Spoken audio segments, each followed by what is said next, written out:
Hello बच्चों, let's read the question. So the question here says which one commonly develops haustoria in the embryo sac.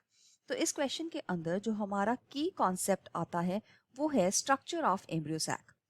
तो यहाँ पे हमारे जो सब पार्ट्स हैं इनमें ABCD में जो दिया गया है इसमें हमारे पास चारों जो स्ट्रक्चर्स दिए गए हैं वो एम्ब्रियो सैक के पार्ट्स हैं. एम्ब्रियो सैक एक तरह का फीमेल गेमेटोफाइट होता है. तो यहाँ पे इसको एक्सप्लेन करने से पहले हम इसका एक स्ट्रक्चर देख लेते हैं. तो ये है हमारे पास एम्ब्रियो सैक जिसके अंदर 3 सेल्स जो होते हैं वो एंटीपोडल सेल्स होते हैं. ये एंटीपोडल सेल्स जो हैं वो चलाजल एंड की तरफ है, जबकि दूसरी तरफ हमारे पास दो सिनर्जिड्स हैं, दो सिनर्जिड्स और एक है एग सेल. ये सिनर्जिड्स और एग सेल मिलके बनाते हैं egg apparatus. So synergids are 2 in number, egg cell जो होता है वो सिंगल होता है, ओनली वन.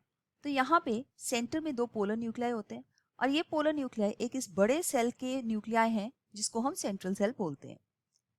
सो हम देखते हैं कि सिनर्जिड्स और एंटीपोडल्स दोनों ही ऐसे सेल्स हैं जिनके अंदर हॉस्टोरिया जो है वो डेवलप हो सकते हैं.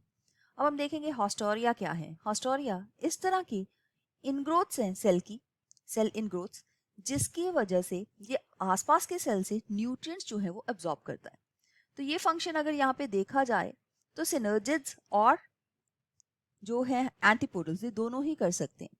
लेकिन जो कॉमनली देखा गया है, जैसे क्वेश्चन में हमारे से पूछा गया कॉमनली कौन डेवलप करता है, तो अगर हम कॉमनली इसको देखें तो जो एंटीपोडल सेल्स हैं वो बहुत जगह पे न्यूट्रिशन एब्जॉर्ब करने के लिए हॉस्टोरिया डेवलप करते हैं मेजॉरिटी ऑफ द प्लांट्स के अंदर.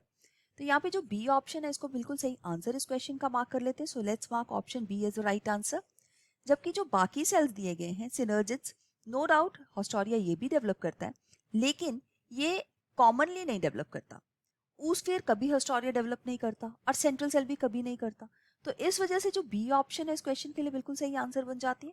I hope you have understood it well. All the best. Thank you.